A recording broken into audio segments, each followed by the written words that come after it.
What's up? What's up, everybody? This is A.L. Johnson with Elevating Men, back with another video. Tonight, we're going to be discussing the need for more Black male teachers in our community.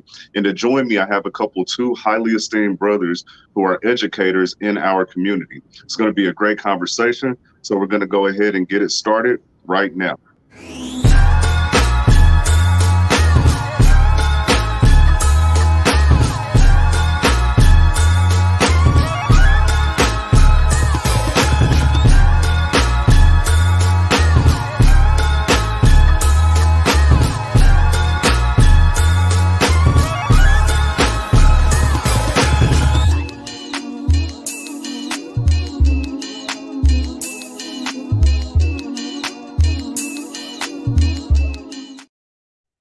All right, we're back. Now, as you know, here on Elevated Men, we're all about lifting up men who are doing the work. And these two brothers are doing just that. These are elevating men. And so I want to introduce you to both of these brothers. First, I'll go ahead and start with Mr. Cornell Ellis. He's the founder of the B.L.O.C program. That's B.L.O.C, and it stands for Brothers Liberating Our Community. How you doing, Mr. Ellis? I'm good. Thanks for having me, man. How are you today? Hey, man, I can't complain. I'm grinning and winning. Hey, look, I'll tell people that all the time. Like, I haven't lost in a while. You ask me how I'm doing, I'm winning, son. I'm winning all day, every day. Yes, sir. Yes, sir. And to join me in the conversation as well, got Mr. Sam, a.k.a. Samuel Lockridge, the Kansas City People's Choice winner, Teacher of the Year. How you doing? I'm good, man. Blessed and highly favored, man. Or like y'all brother said, winning. Right. Winning. Well, you definitely winning, man, and you got the trophy to prove it.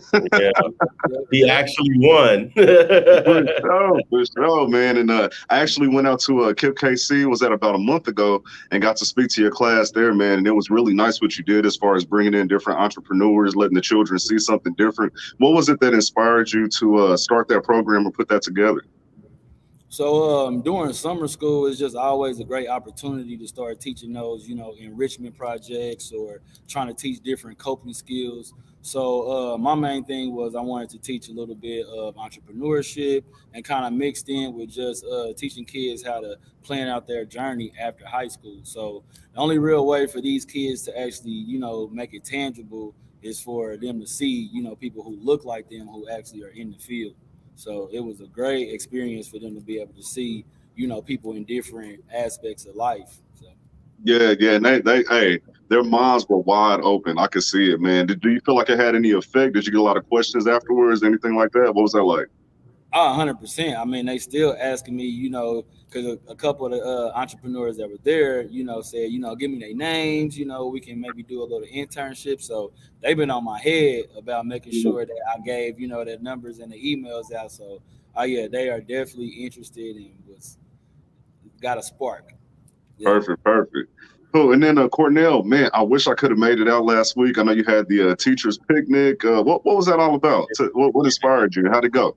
Last week, man, we really tried to welcome people back to school. We did.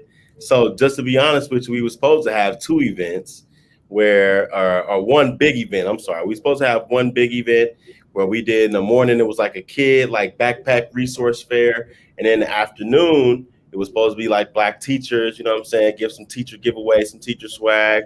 But what actually ended up happening logistically, just a little switcheroo, we ended up doing two events. So on not just last week, but the Thursday before that, also, we had the kid resource fair back to school bash.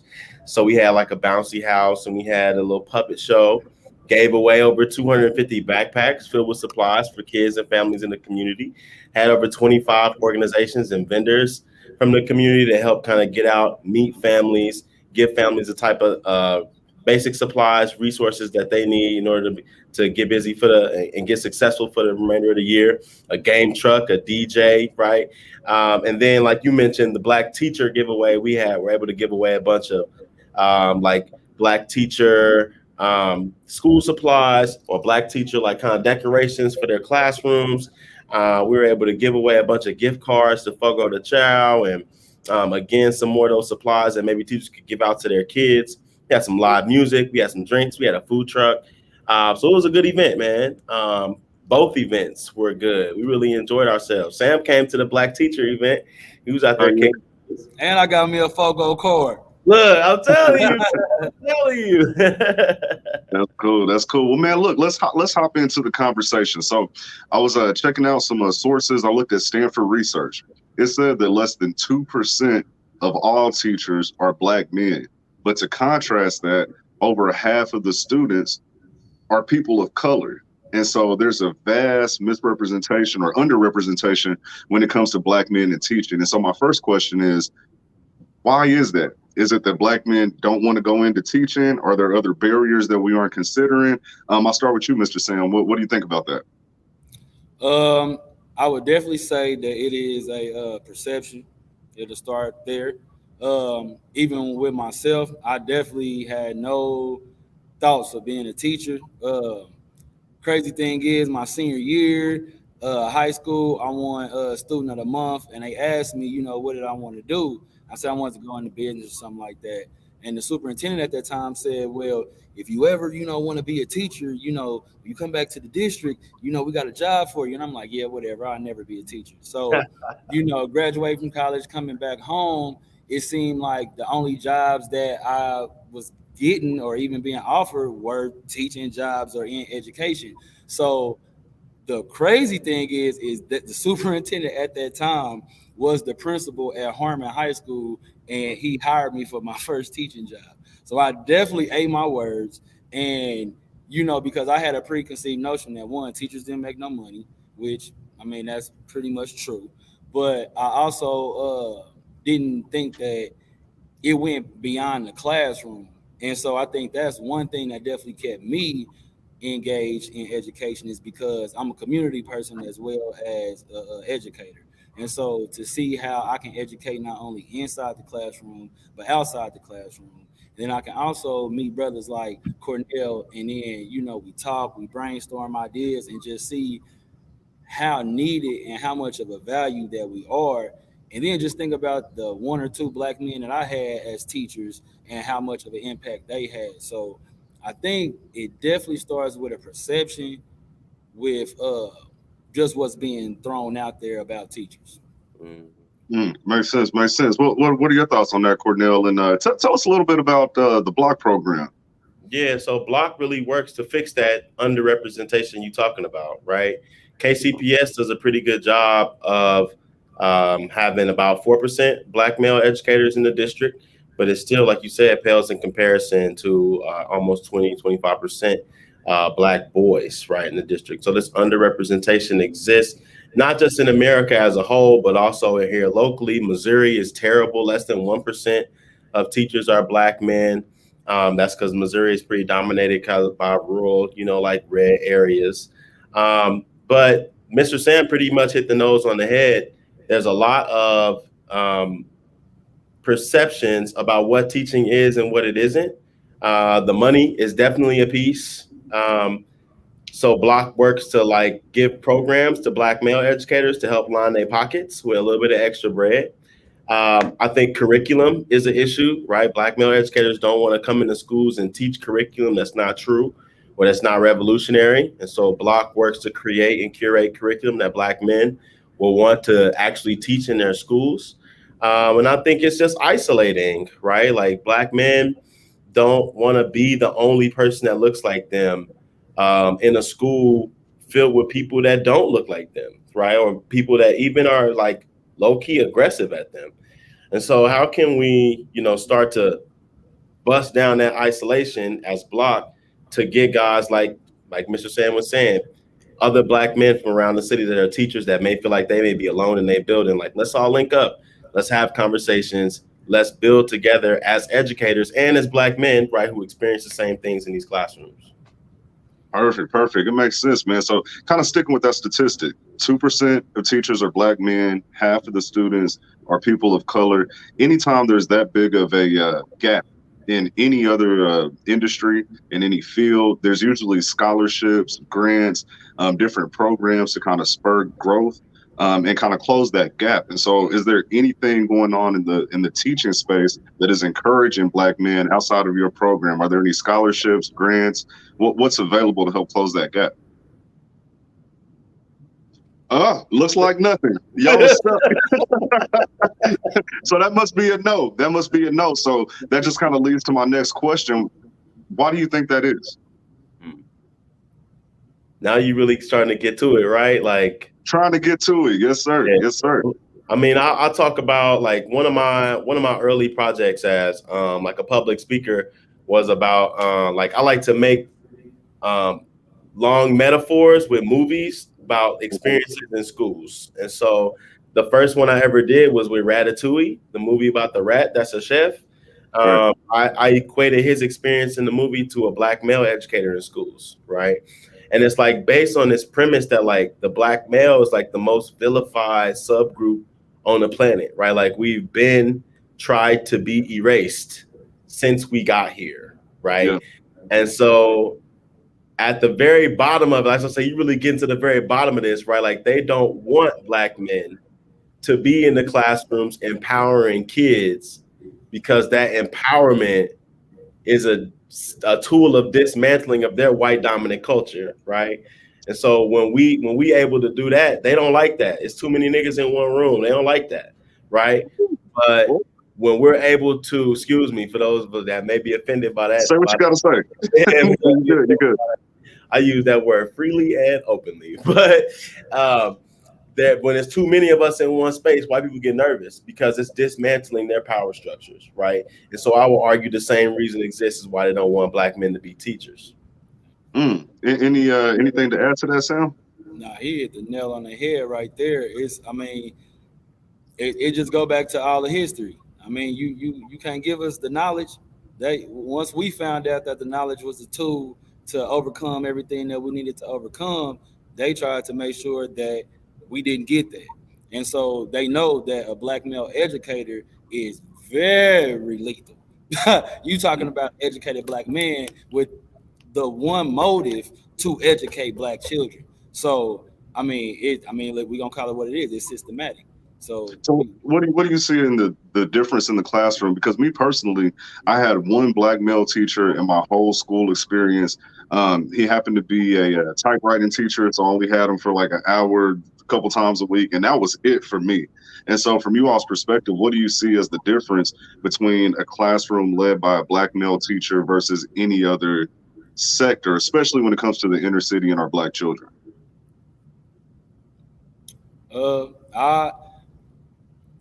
one you have you got two different things. I mean, because you unfortunately have some brothers who are educators who are not getting the right development. So they fall into some of the white supremacist culture because that's what they school district, tell them to do, and they got to do what the job, want them to do. But fortunately, through organizations like B.L.O.C and through, shout out to the Kaufman Foundation for Amplify Conference, those things like that, like I can tell you right now, that's definitely what grounded me and kept me in education and kept me teaching was getting this outside professional development for me to be my authentic self in the classroom. Because like Cornell said earlier, a lot of, I want to come in and be myself.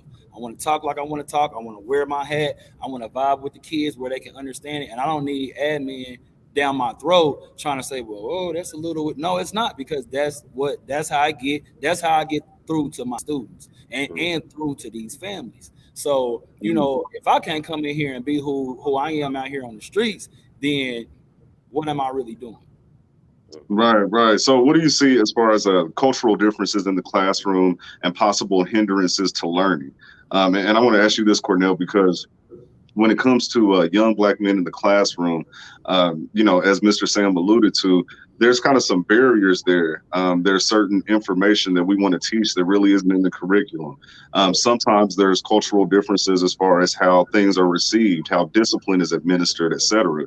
And so what do you see as some of the key advantages for our children when there is that black male presence in front of the classroom?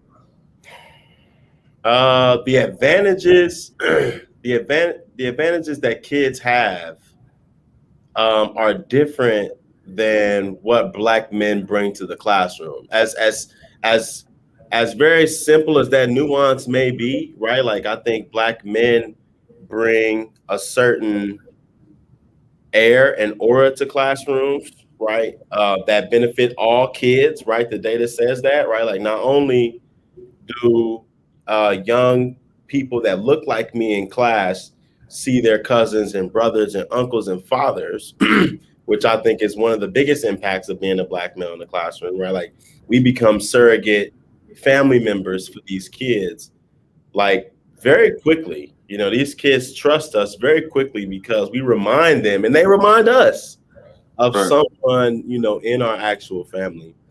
But the data also shows that like the achievement for kids that don't look like us is also there, right? Where like this white kid who may not ever see a person that looks like me have any type of authority over him is extremely important for his foundational worldview, right? Like even if he's been taught implicitly by society that he's better than Black people, but he's got a Black male educator that's like blows his mind on a daily with dope Wow. and tells him to sit his butt down, and he sees him being authoritarian in a classroom where he has to respond in a respective and effective way to that Black man. That's going to shape his worldview, right? When he Wow. grows No, up, that does make sense. So like if you know what I'm right. saying? Now he has this image in his head like, all Black people not X, Y, Z, because I had Mr. Ellis, and Mr. Ellis was a change maker. You know what I'm saying?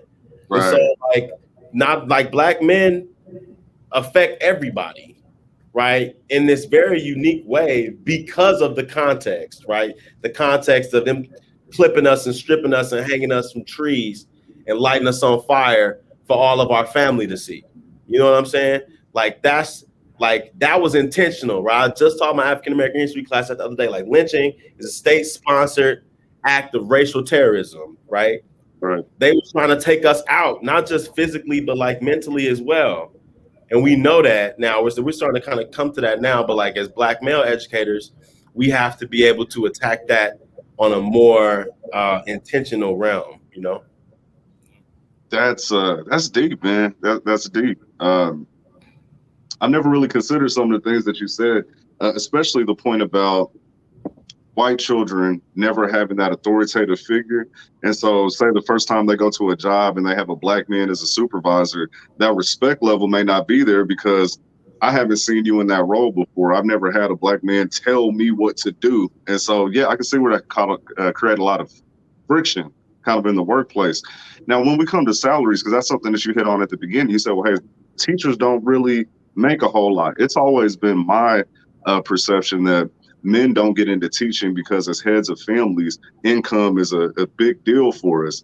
And so when we see the salary of a starting teacher, I know after you have tenure and after you've had promotions and raises, that's different. But at the beginning, it may be difficult to raise a family on a teacher's salary. And so are there any initiatives going on behind the scenes to possibly push up the wage of our teachers? Because what you all do is more important than half of the jobs out here. We got athletes and celebrities who really don't enhance our lives. They just entertain us. But people like you who are actually grooming the next generation, who will be the leaders that'll carry this world through our old age, they give you crumbs and pennies. And so is there anything going on to change that? Is there anything that we can do to support our teachers? I definitely say, and it's crazy because me and Cornell had this conversation the other day. It's professional development again. It's because the information is not out there. You definitely not going to come into being an educator and somebody tell you, well, you know, you can get it can be lucrative for you if you write a book, or it could be lucrative for you if you start a Sesame Street type show, or if you get out here and create some type of character that, you know, like it is very lucrative if you know that information. And you talking about me being a teacher for 9 years, and I'm just now being able to navigate and create Mr. Sam and brand Mr. Sam as something that can still bring me money outside of my regular salary. So I think it just goes with just brothers not knowing that. Now that you know that, brothers, now it might open up because it's some people out here who they music heads. They rappers, they sing, they in the studio. Man, come teach these kids how to do it. Get that money. create your own curriculum that's not out here, because I can tell you right now, there's no curriculum out here that are teaching kindergarten through 4th grade how to mix and master and edit. It's not out here. So be the person who comes in and creates that, and be a black male teacher, and it's going to be lucrative for you. So I think it's just a thing about just not knowing. Mm-hmm. Well, no, that's huge. That's huge. That's the beauty of teaching, right? I tell kids this all the time, right? Like with B.L.O.C, our goal is to create, me and Sam talk about this other, a self-sustaining ecosystem of black educators, right? Kipp is doing such a wonderful job of that, where they are hiring, like they are growing kids up from kindergarten through 12th grade, I'm pretty sure, from K through 12. They follow them through college, and when they graduate from college, they hiring them back into Kipp to be able, so they can be educators, right? When we create this self-sustaining ecosystem of black educators that are growing our own, that's really how we start to really engage and create this system that's less world changing, right? That's not just injecting talent from outside of Kansas City, but it's about kids that are from Kansas City, that have grown up in Kansas City, that are still coming back to impact the same buildings that they left. That's amazing. That's amazing.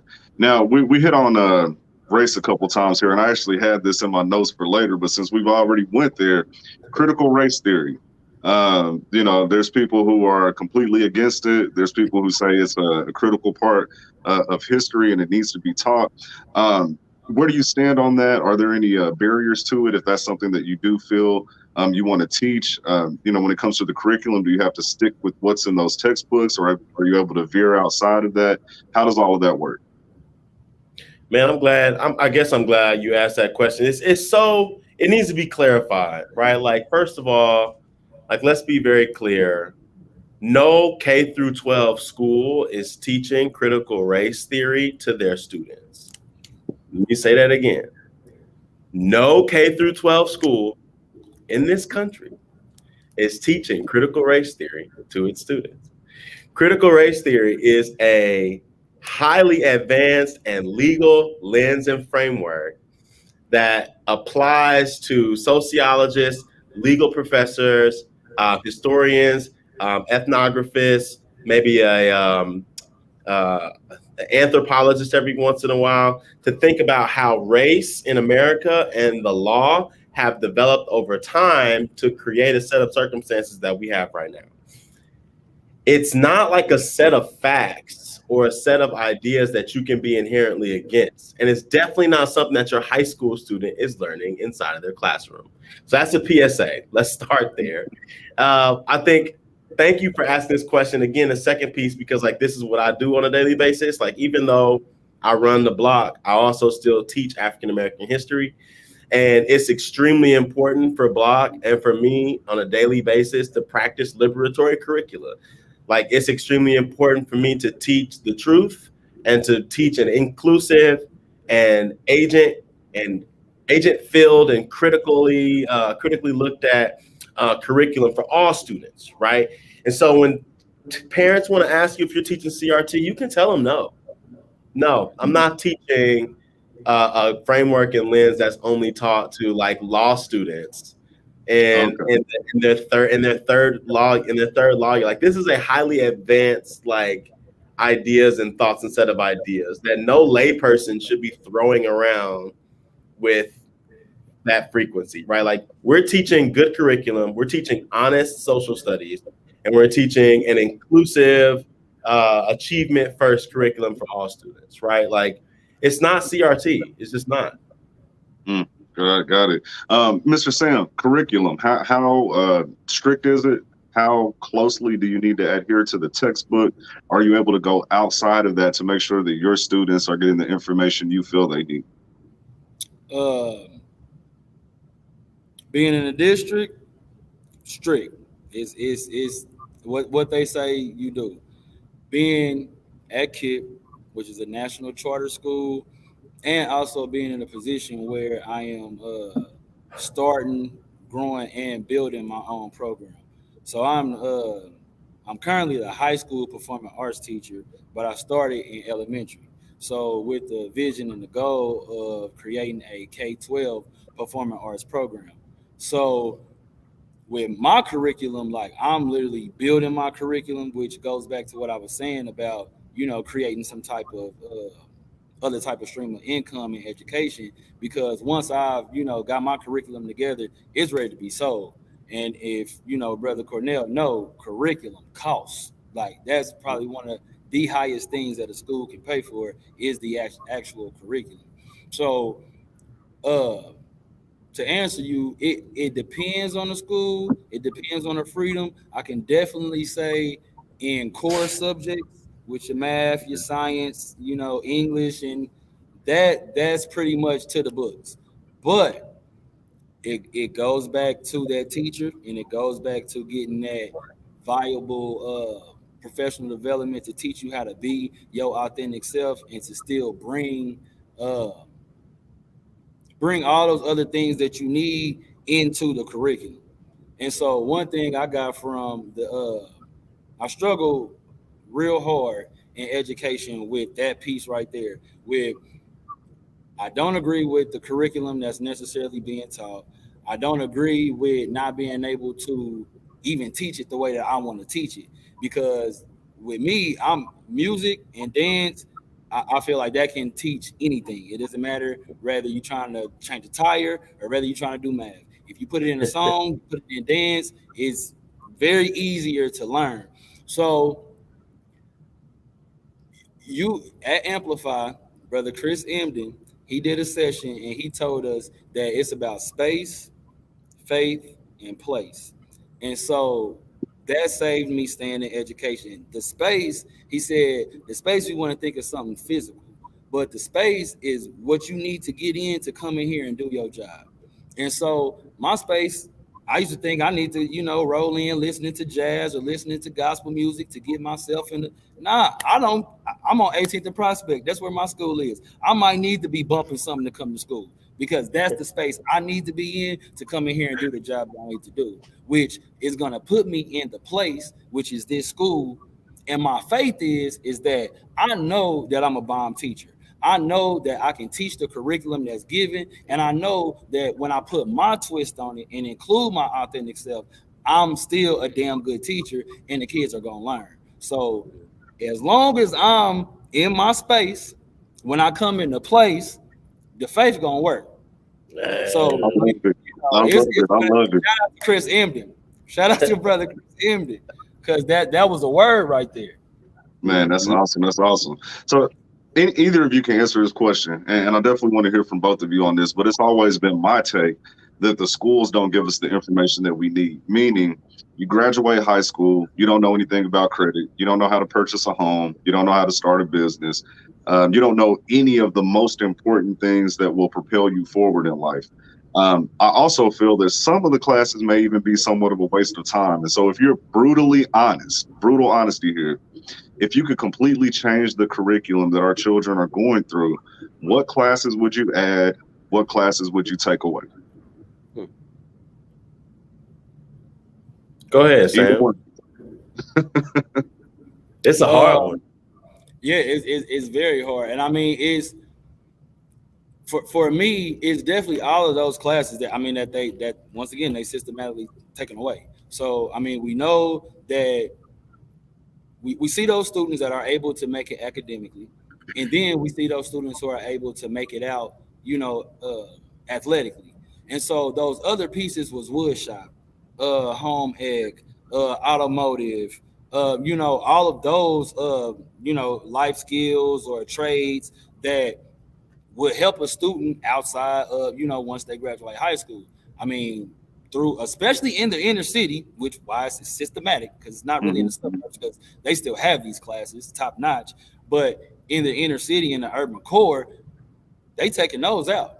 And then they want to say it's because they don't have anybody to teach these. Man, look out here.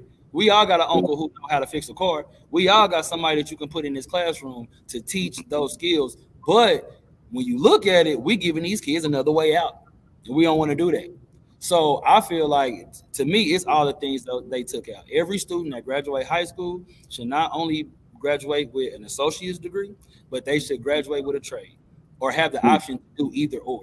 Because in suburbia, that is what these kids are doing. I know kids that are graduating with their associate's degree, their high school diploma, and a trade. We have to start setting up our students to do the same thing. So we got to bring those type of things back into school. What's your take on it, Cornell? I love that piece. We also, I mean, we kind of get into this Booker T versus Du Bois kind of argument here, right? Of like, because I'm going to play devil's advocate here, and like, although it's important that kids have skills, and it's important that skills have the ability to be, like, I think somebody asked me this earlier today, like my idea of justice in education is for kids to be economically mobile, for Black people to be economically mobile, right? To have the means or the knowledge or the criticality to make their own money and move where they want to move, right? But I think that like what you all were saying is that like I'm gonna play devil's advocate here and say that some of that higher learning skills and some of these, like, what college is for, right? Like some of these ideas of,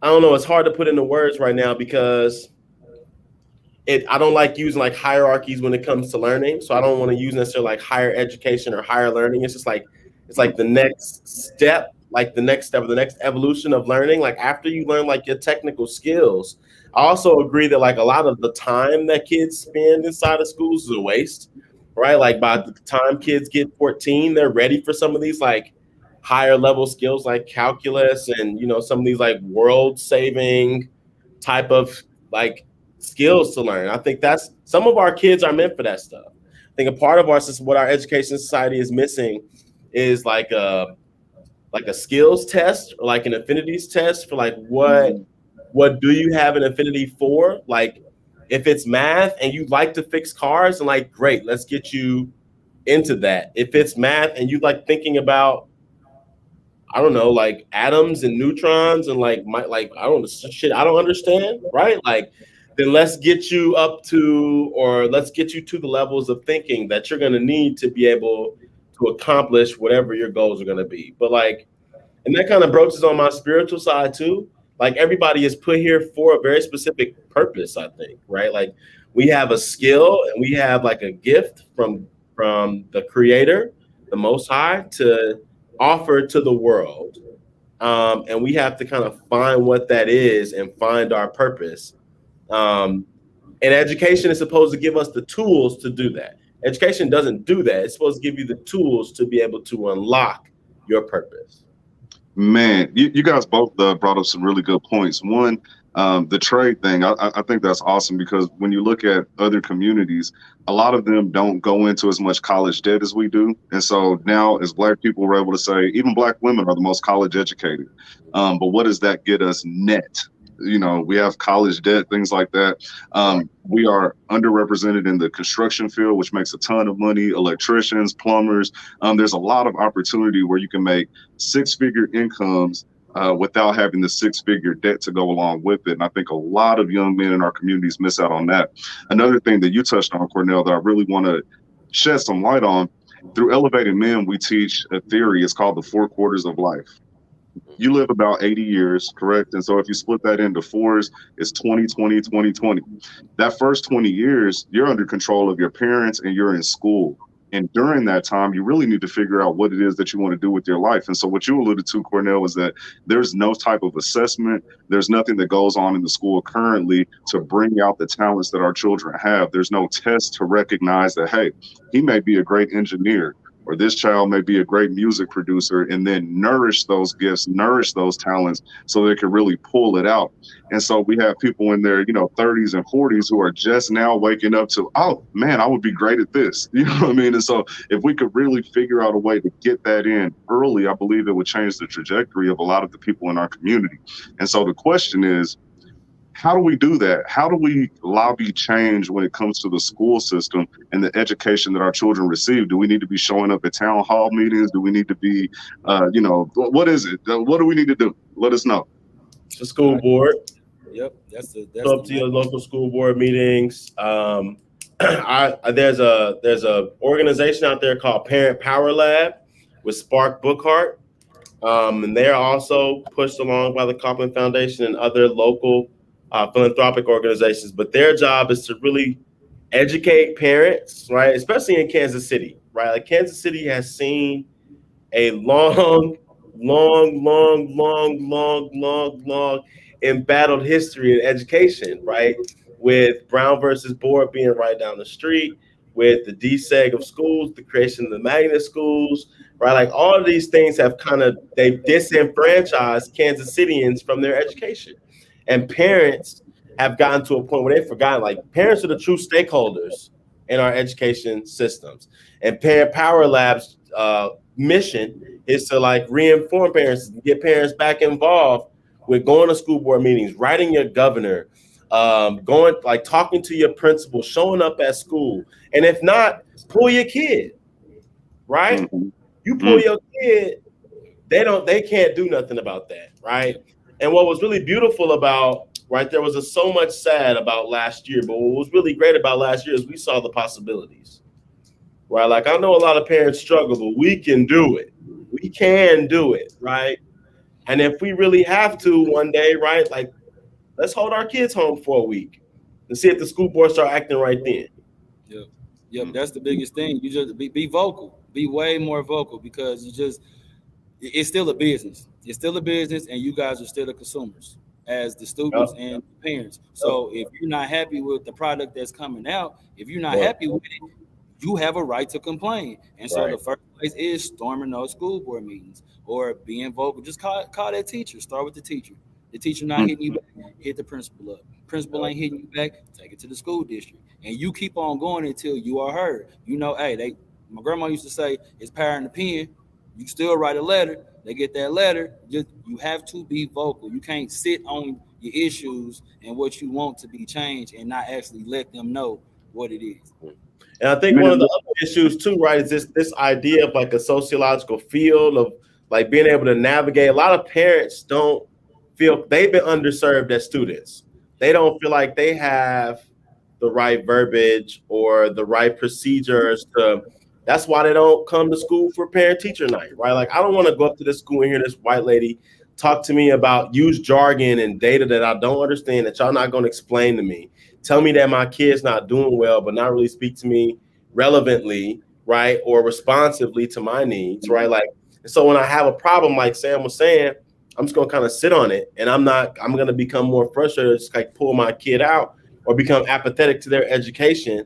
When in reality, we could have organizations like ours who help inform parents on the correct procedures, on the procedures that they prefer, on the ways that to get their attention the most effectively. That's a huge point. That's a huge point right there. Part of the reason that I wanted to have this show about Black male teachers is with Elevating Men, we really push family and fatherhood. I believe that a lot of the issues that we have in our community stem from a lack of men in the homes.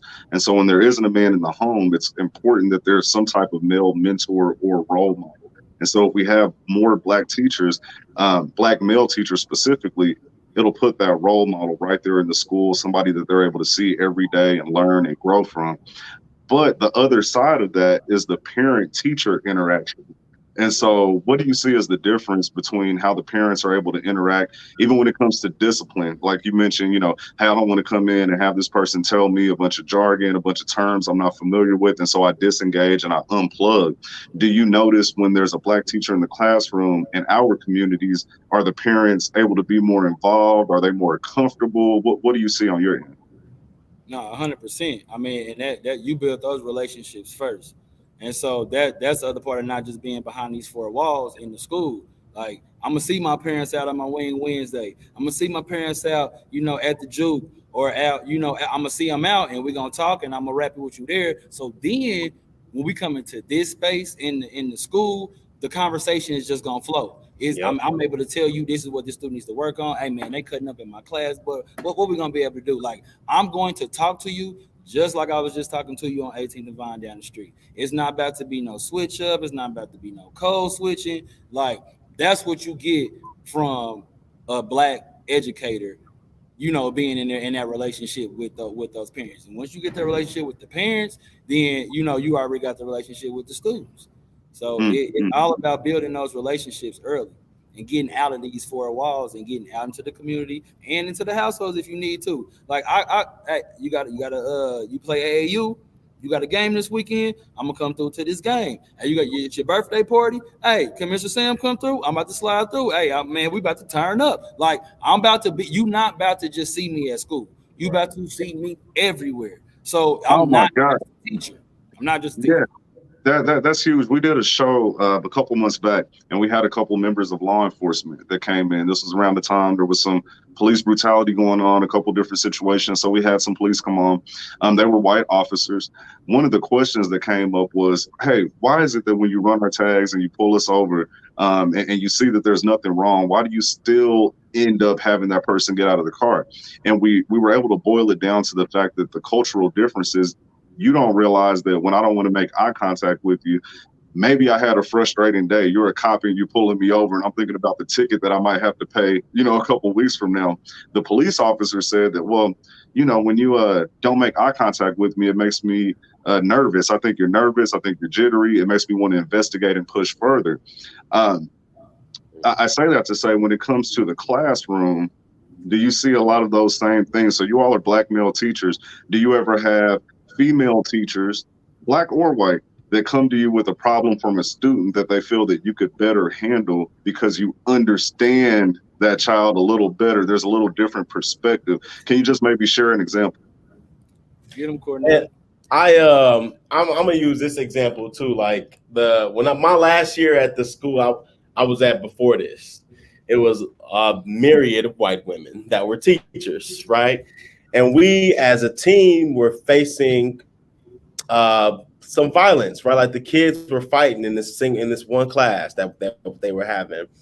And it was really baffling to me to sit back and listen to these people talk about what they thought a fight looked like what they thought confrontation looked like, and how white people are. They're like, well, he, and for us, it was like, well, why are you upset with Johnny? And the kid was like, well, he keep looking at me all day. In our community, that says something. Exactly. That communicates something. To white teachers, that's like, well, he only looked at you. I don't understand why you're so upset, right? Or so-and-so bumped into me. Well, we know that when somebody bump into me, that's a sign of disrespect. That you're trying to communicate funk there. Well, he only bumped into you. It was probably just an accident. Why don't you just apologize and move on, right?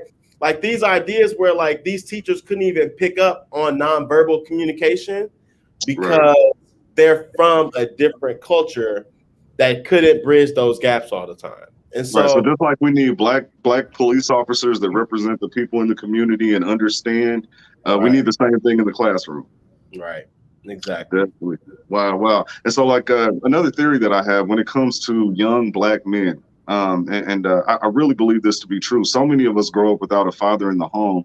And so you never have that male disciplinary figure. What I mean by that is the voice of a man. So I don't know if either of you have children or are raising children, but mama can say something in her motherly voice, and it's like, hey, I heard you, I'll get to it when I get to it. But when that bass comes out, hey, do what I said, boom, kids, they move into action.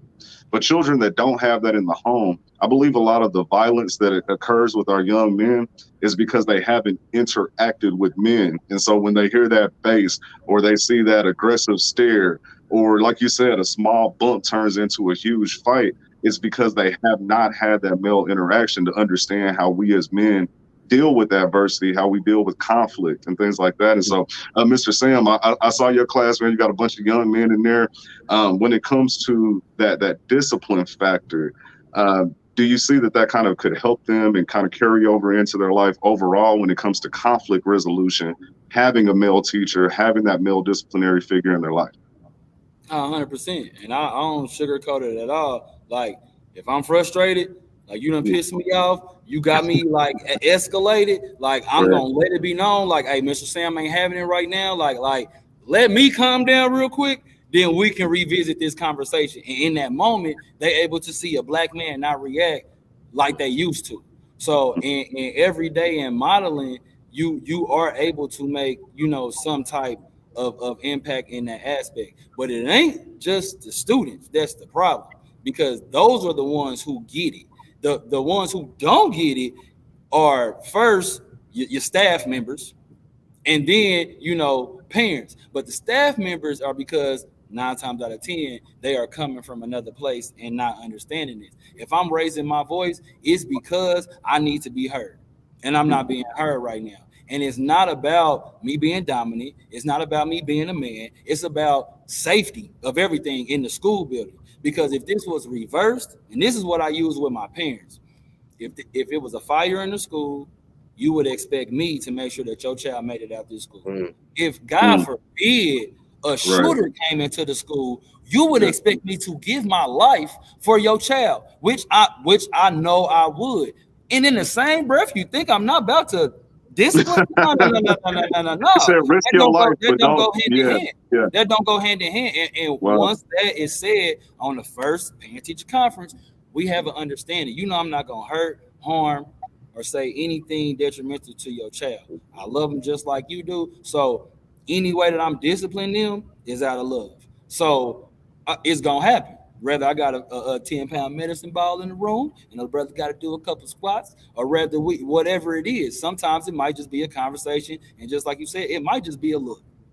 So that coming from a black man, you get what you get as a young man is, just like you said, that conflict resolution. Because we come in with fight or flight, but we leave out with all these other coping skills to be able to breathe, take a break, take a walk, work out, hit the punching bag. Like, all that is taught by watching another black man model that. Love it. You mentioned something, Cornell, about B.L.O.C, how you help the parents and advocate for them and educate them on how to deal with the school system, etc. With COVID-19 last year, most of us had our children at home. And speaking to my children's school teachers, a lot of parents weren't able to engage the way that they should have. Maybe they couldn't, maybe they could. That's up for debate. But what type of things are you doing to help parents better understand their role in the educational process? I think holding like these resource fairs and holding events that bring parents out. That way we kind of get them on a roster too, so that we can kind of keep in touch with them, keep them informed. I think the other big thing about parent engagement is civic duty and voting. Getting parents involved with the election cycles, making sure they're fully informed with the issues and the where to go to get, take care of your voting, your voting rights. That stuff is so important because you mentioned a couple of times, at the end of the day, it's policy. And that's one of the things that B.L.O.C is really lacking right now. Like, we do curriculum, we do mentorship, we do instructional coaching, but like this policy piece is so important. I literally said this yesterday.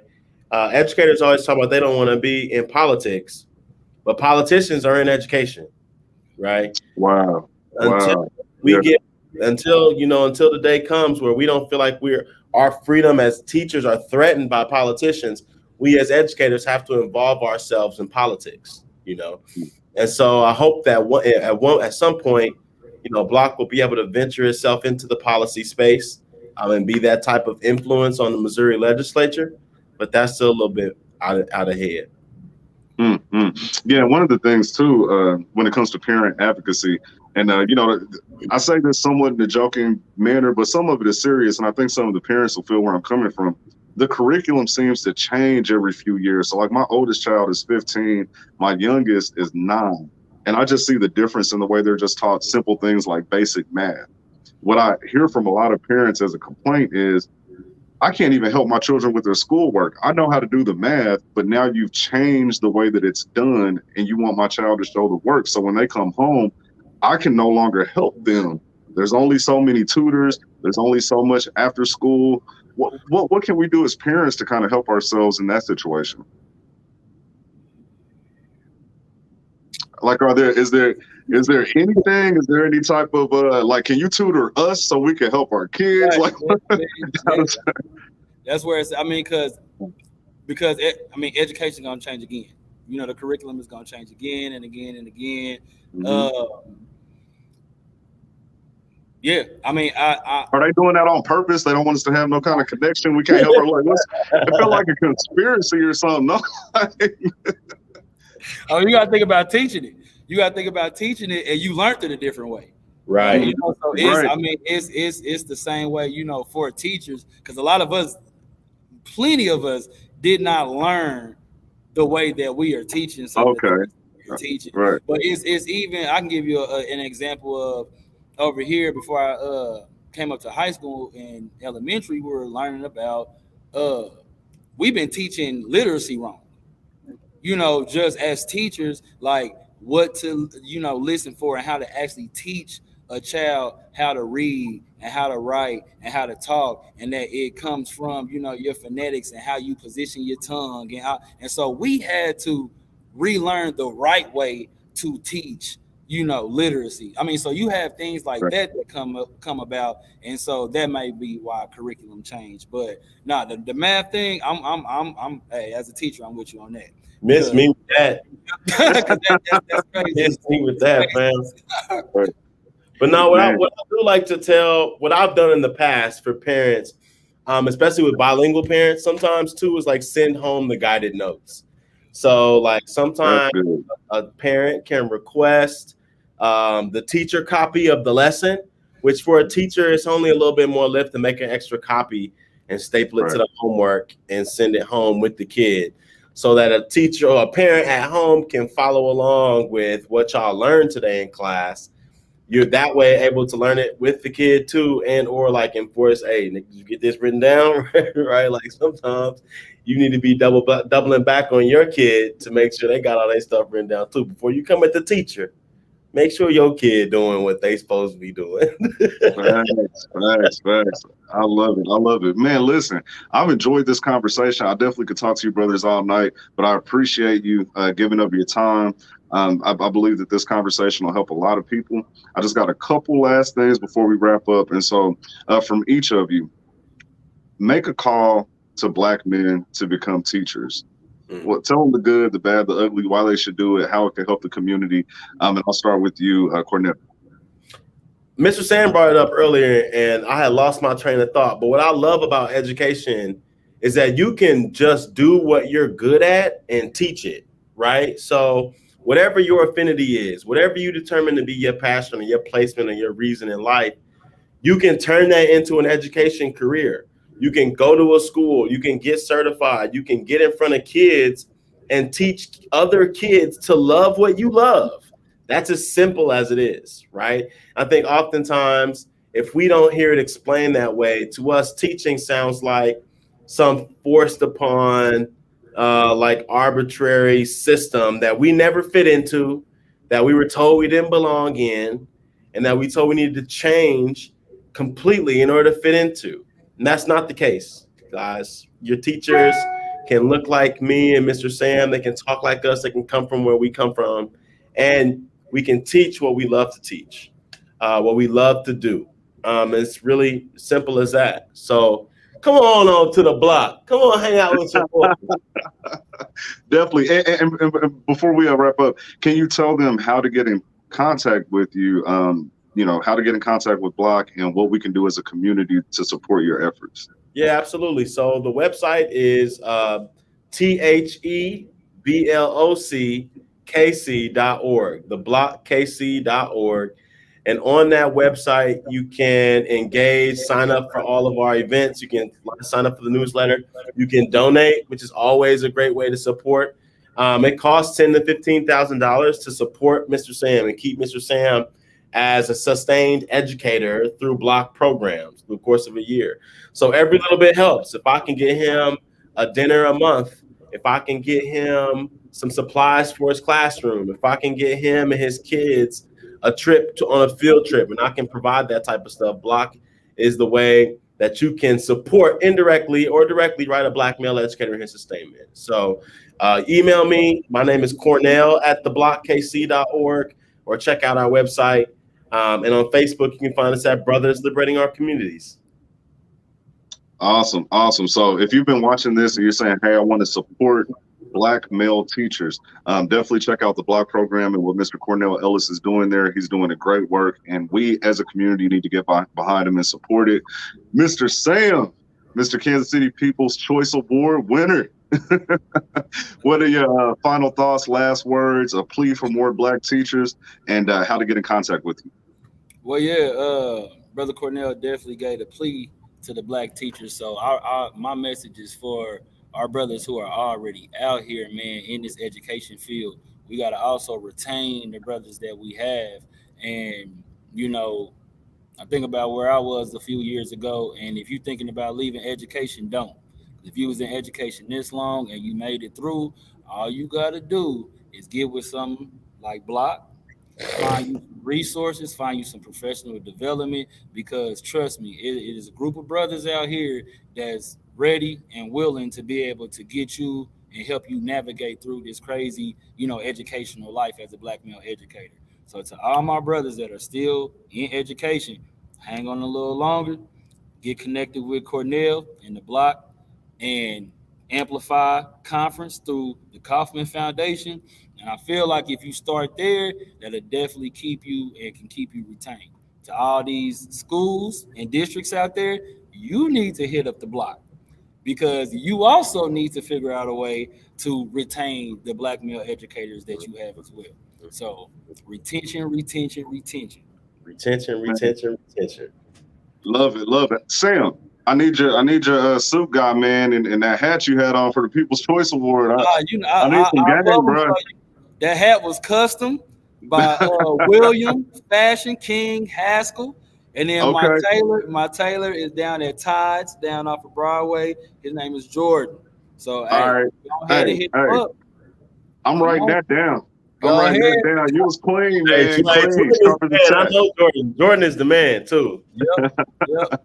Definitely, definitely. Well, everyone, thank you for tuning in. Do me a favor. Do me a favor, please. I want you to go ahead and like and share this video because we need to spread the message about Black male educators. We need to spread the message. I want you to subscribe to our YouTube channel at Elevating Men. I also want you to follow our Facebook page at Elevating Men. We're lifting up the men in our community because I truly believe that as we rebuild the man, we will be able to rebuild our individual households, our communities, our cities, and eventually the entire world. And so let's do all this together. I appreciate each and every one of you. Stay tuned. Keep looking out because I'm going to be bringing you another video very soon. Thank you all. Have a great night. Peace. Peace.